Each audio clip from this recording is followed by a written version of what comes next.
Bienvenidos a Hablemos de, donde tu opinión cuenta. Hoy tenemos el agrado de abordar un tema trascendental para la vida del país. Vamos a tratar el tema de la educación en México, su importancia y lo relevante que representa el sindicalismo para México. Para ello, hoy contamos con la presencia de un gran líder, quien es hoy el titular del Sindicato de Trabajadores de la Educación. Bienvenido, Carlos Jongitud Carrillo. Gracias, Rogelio. Buen día. Yuli, bienvenido. Gracias, Rogelio. Bienvenido, Carlos. Yuli, muchas gracias. Gracias. Yo quisiera iniciar con una breve introducción, Carlos, sobre lo que ha representado la historia del desarrollo de la educación en nuestro país. Desde más o menos 1921, con José Vasconcelos, cuando se crea la Secretaría de Educación Pública, estamos entendiendo que la vida nacional empieza a tener, en esta reestructuración institucional en la que hemos transitado durante muchos años, se va fortaleciendo en sus distintas etapas prácticamente la importancia de la educación y el fortalecimiento del magisterio. En sus inicios, yo soy profesor normalista, egresado de la Nacional de Maestros, institución de la que me siento muy honrado. Fue una formación que nos da la parte de lo que es ser docente en este país, una solidez.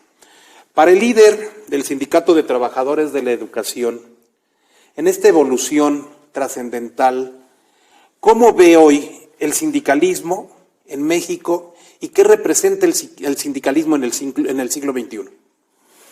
Mira, Rogelio, tú debes de recordar, como ya sabes, que cuando nace la Secretaría, nace como Secretaría de Instrucción, no nace como Secretaría de Educación.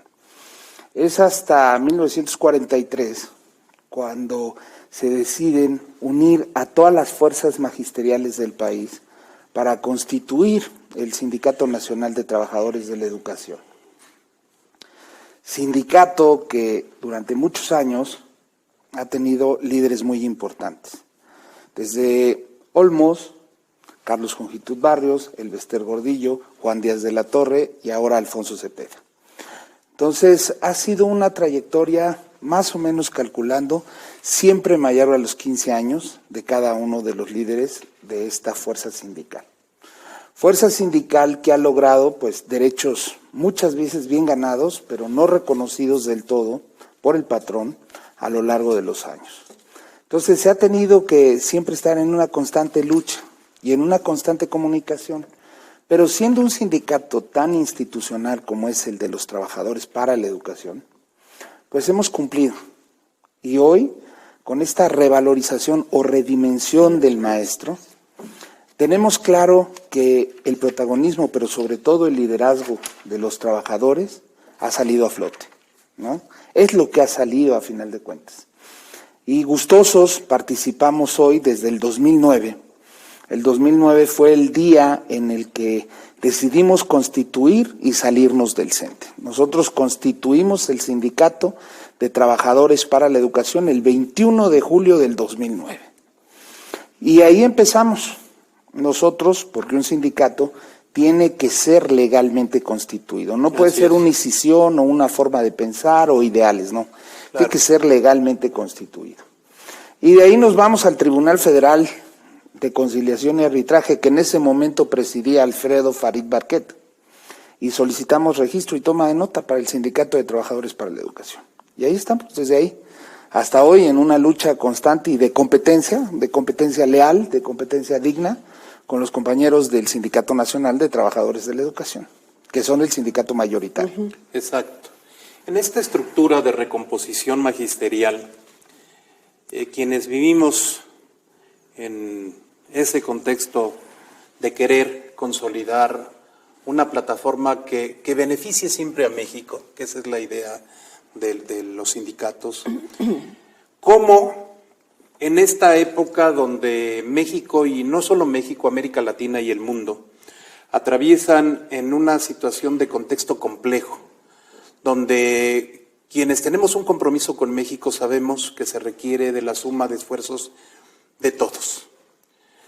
Sabemos que hay, por una parte, está, como bien lo mencionas y lo compartimos con nuestro auditorio, está el Sindicato Nacional de Trabajadores de la Educación, que es la fuerza que aglutina el mayor número de docentes del país. Aglutina 1 millón de compañeros federales de base, la Coordinadora Nacional de Trabajadores de la Educación, que forma parte como incisión del Sindicato Nacional de Trabajadores de la Educación, 300,000, y nosotros un aproximado casi de 600,000 compañeros.